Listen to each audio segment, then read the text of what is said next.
자, 이제 오늘 말씀으로 들어갑니다. 예수님께서 이제 공생의 기간이 3년이셨잖아요. 그래서 첫 해에도 예루살렘 올라가서 6월절 제사 지내시고, 두 번째 해에도 예루살렘 올라가셔서 6월절 제사 참석하시고, 그리고 이제 세 번째가 마지막이에요.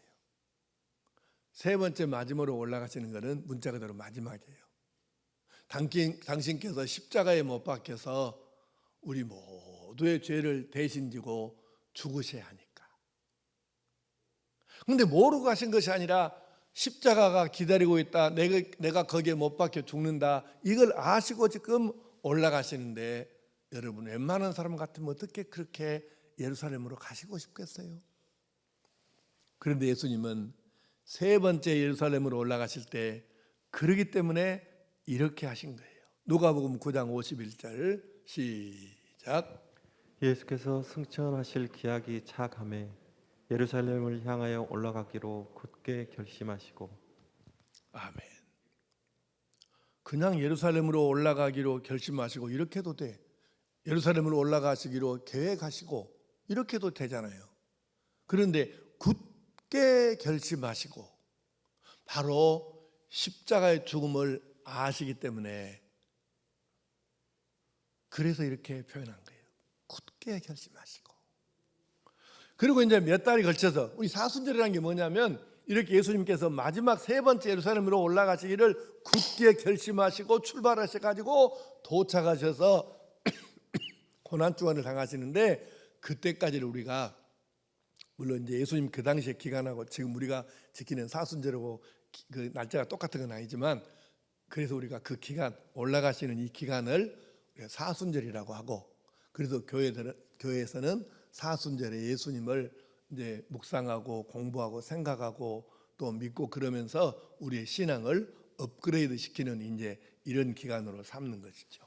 그래서 예수님께서 드디어 예루살렘에 이제 거의 다 오셨어요. 자, 누가복음 19장 9장에서는 굳게 결심하시고 출발하셨고, 이제 19장에서는 이제 도착하시는 거예요.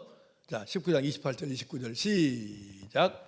예수께서 이 말씀을 하시고 예루살렘을 향하여 앞서서 가시더라. 감람원이라 불리는 산 쪽에 있는 벳바게와 베다니에 가까이 가셨을 때에 제자 중 둘을 보내시며. 아멘. 그렇습니다. 그래서 예수님께서 드디어 예루살렘에, 이제 감람원 또는 감람산이라고 불리우는 것은 예루살렘 동지역이에요. 예루살렘 중심에서 감람산 중심까지는 4km가 안 돼요. 그러니까 아주 가까운 거리잖아요.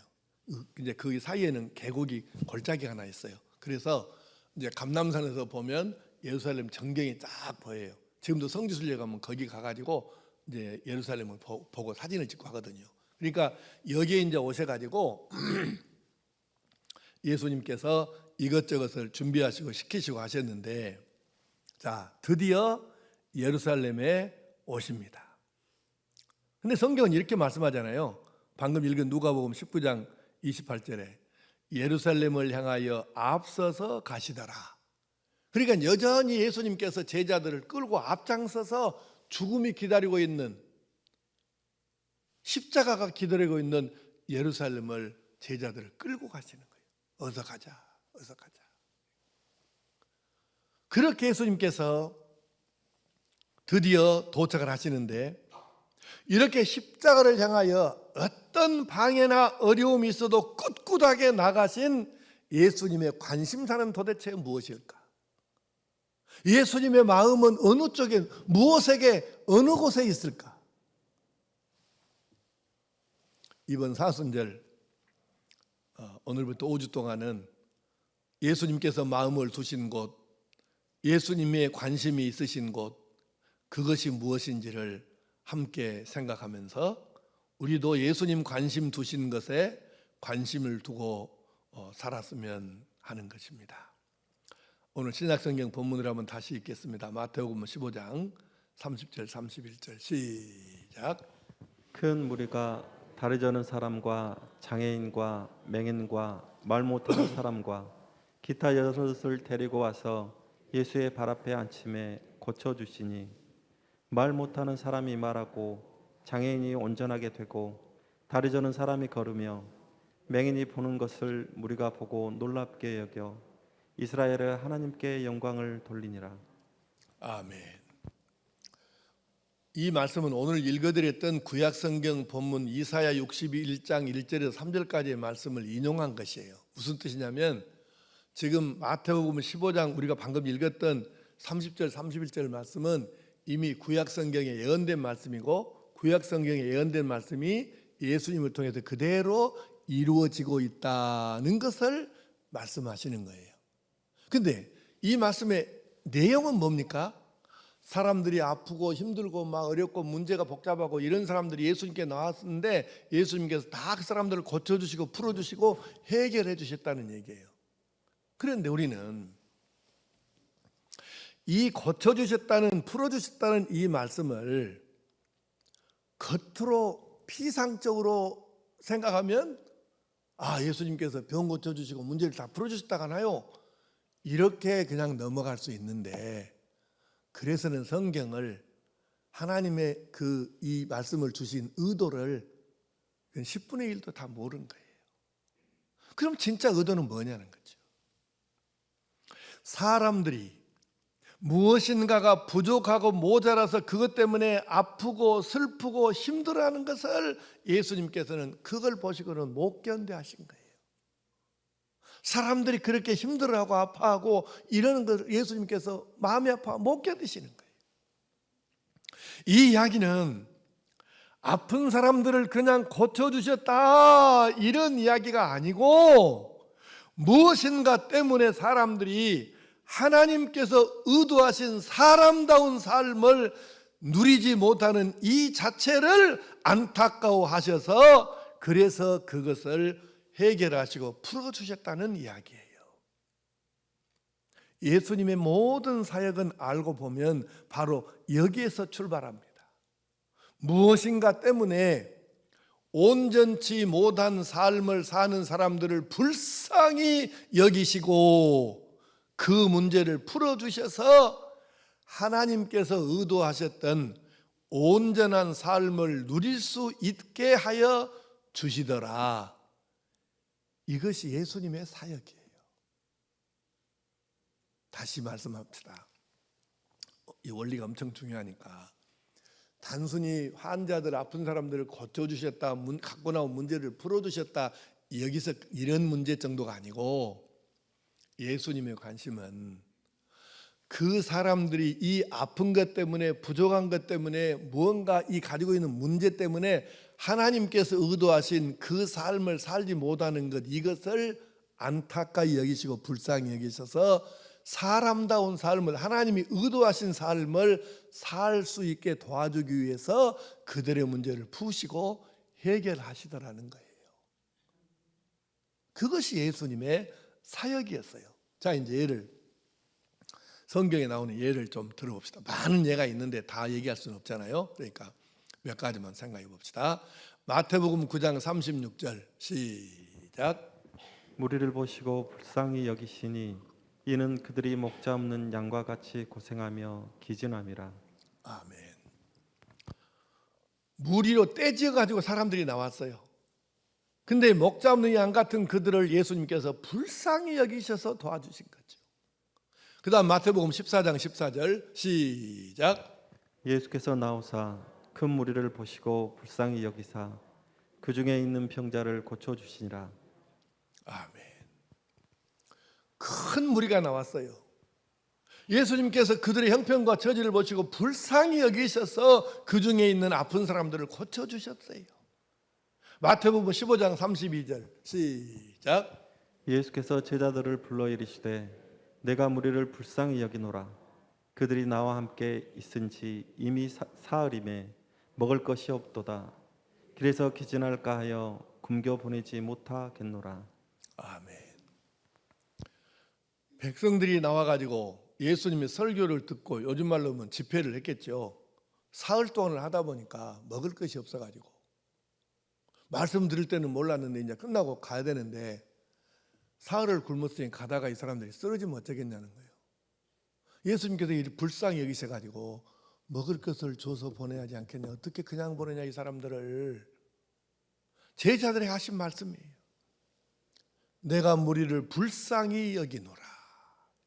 이것이 예수님의 마음이에요. 누가복음 7장 13절 시작. 주께서 과부를 보시고 불쌍히 여기사 울지 말라 하시고. 개인에게도 마찬가지.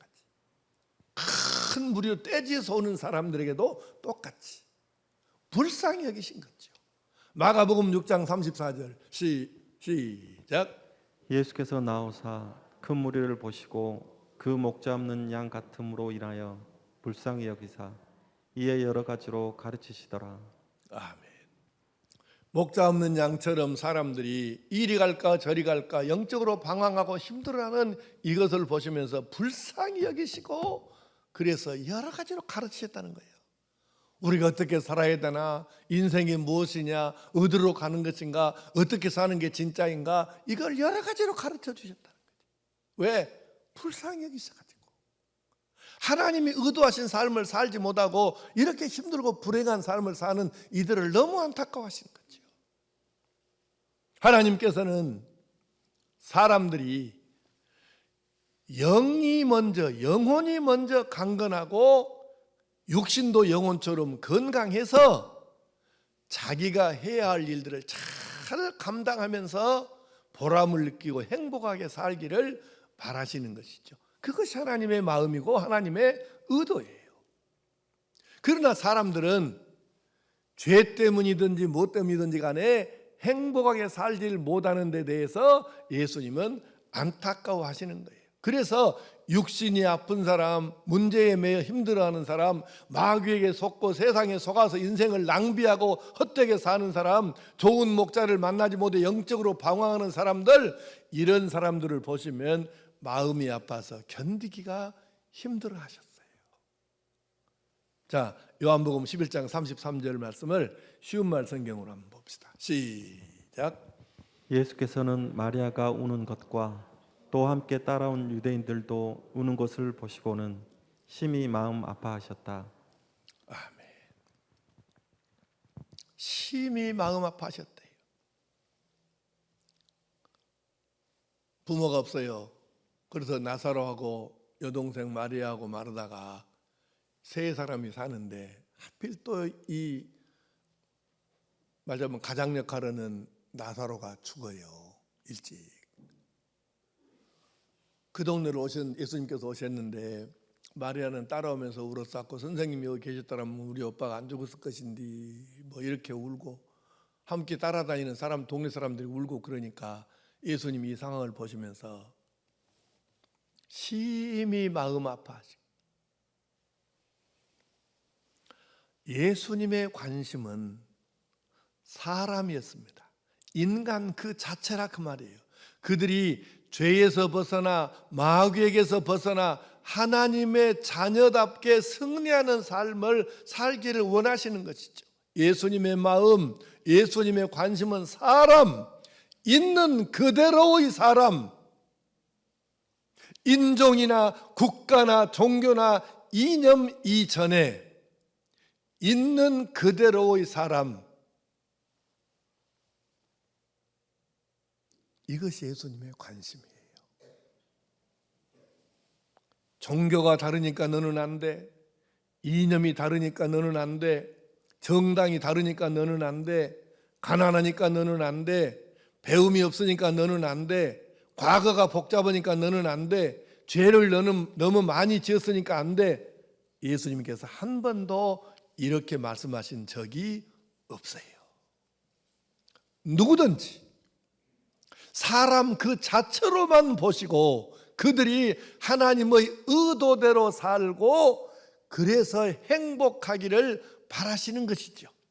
그래서 그들의 신분이나 종교나 경제나 이념이나 사상이나 과거나 배움이나 성격이나 가문이나 출신을 한 번도 물어보시거나 문제 삼으신 일이 결코 없어요. 결코 없습니다. 누구든지 예수님이 필요해서 나오면 그냥 받아주신 거예요. 너는 종교가 다르니까 안 돼, 이러시지도 않았어요. 누구든지 예수님이 필요해서 나오면 그냥 그 사람의 문제를 해결해 주신 것이죠. 오늘날 세상도 예수님 당시와 같아서 그때로 이렇게 그때 말로 바꿔서 말하면 지금 사람들도 그래요. 바리새파냐 사두개파냐 헤롯 땅이냐 아니냐, 너는 어느 지파냐, 이런 식으로 편가르고 나누지 않습니까? 같은 편 같은 파가 아니면 돕지도 않습니다. 같은 편 같은 파가 아니면 물리쳐야 할 적정도로 간주하고 삽니다. 사람 자체에 관심이 있는 것이 아니라 그 사람이 가지고 있는 돈이나 학력이나 이념이나 힘이나 지위나 이런 것에 관심이 있고 그것을 보면서 사람들이 살아요. 그 사람이 가지고 있는 그것에 따라서 그 사람에 대한 태도와 자세도 달라지더라고. 예수님이 언제 그렇게 하신 적 있나요?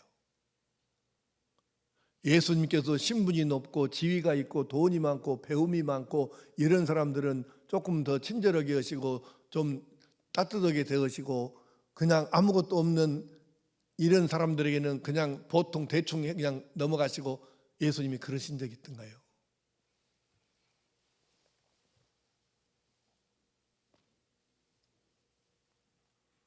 사랑하는 성도 여러분, 이렇게 지금 세상이 하는 것처럼 그 사람 자체가 아니라 그 사람이 가지고 있는 무엇인가에 관심이 있다면, 이렇게 해가지고 이 세상의 문제들이, 우리나라의 문제들이, 이 지구촌의 문제들이 과연 풀어질까요? 아닙니다. 결코 아닙니다. 그래서 우리의 관심, 우리의 마음이 달라져야 하는 것입니다. 그 사람이 가지고 있는 그 무엇이 아닌 그 사람 자체에 관심을 가져야 한다고 말입니다. 그래서 예수님은 그러셨기 때문에 십자가를 지시려고 예루살렘으로 올라가신 것이죠. 여러분 한번 생각해 보십시오. 예수님 당신의 관심이 그때 당시 사람들처럼 출세, 세상적인 성공, 영웅되는 것, 예수님이 관심이 그런 것이었으면 어떻게 십자가에 못 박히셨겠습니까? 예수님의 관심이 저 사람들이 가지고 있는 사상, 이념, 국가관, 돈, 배움, 지위 이런 것에 관심이 있었으면 어떻게 예수님이 예루살렘으로 십자가에 죽으시려고 올라가셨겠냐 그 말이에요. 그 사람의 무엇이 아닌 그냥 사람 그 자체 그대로 거기만 관심이 있으시고 그것만 보셨기 때문에 예수님께서는 예루살렘으로 십자가를 지시기 위하여 올라가실 수 있었던 것이죠. 우리 착각하면 안 됩니다. 오해하면 안 된다고 말이에요. 예수님이 나나 여러분의 학력이나 신분이나 지위나 재산이나 이런 것 보고 우리를 선택하셨나요? 더 정직하게, 더 솔직하게 있는 그대로 표현하자면, 우리를 무시하지는 않지만 예수님이 내 머릿속에 든 지식이나 책 몇 권 더 읽은 거, 덜 읽은 거, 사람들한테 유명한 거, 덜 유명한 거, 그것이 그렇게 예수님께 관심이 있겠습니까? 우리가 그렇게 유명하고 못 유명하고 머릿속에 조금 몇 가지가 더 들었고 덜 들었고 예수님이 그런 것에 관심을 가지시겠습니까? 예수님은 솔직히 그런 것에 우리의 그런 것에 관심이 있으셨다면 솔직히 나나 여러분이나 어떻게 예수님께 선택받았겠어요?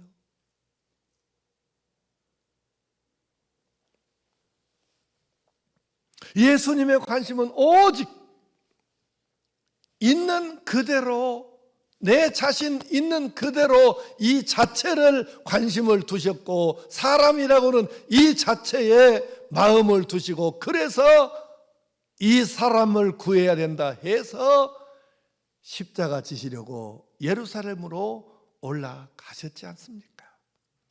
그래서 다른 것 아무것도 따지지 아니하시고 하나도 조건 내걸지 아니하시고 모든 사람을 구원하시려고 십자가에 못 박혀 죽으신 것입니다. 오직 사람 그 자체에 관심 두신 이 마음은 알고 보니 하나님 아버지의 마음이더라는 것입니다. 예수님이 관심 두셨던 사람 그 자체는 하나님의 관심 바로 그 자체더라는 것이지요. 성부 하나님께서도 그래서 사람을 위하여 아들을 이 세상에 보내신 것이고요. 자신이 십자가에 못 박혀 죽으시기 위하여 이 세상에 오셨고 또 예루살렘으로 올라가신 예수님의 관심은 사람 그 자체였고 오늘도 똑같습니다. 사랑하는 성도 여러분, 오늘 우리도 이 세상에 사는 사람들, 내 주변에, 내 앞에, 내 뒤에 사는 이 사람 자체에 관심을 가질 수 있기를 축복합니다. 사람. 그리고 우리도 예수님처럼 바로 그 사람을 사랑하고 품어서 내 주변부터 바꿔가서 하나님께서 우리 한 사람 한 사람을 보실 때 흐뭇해 하시고 비로소 네가 제대로 되었다. 이제 정말로 온전한 내 아들, 딸의 모습으로 변해가는구나. 이렇게 인정하시고 칭찬하시고 그래서 우리를 귀하게 사용하실 수 있는 은혜가 우리 모두에게 이 사순절 기간에 이루어지기를 축복합니다.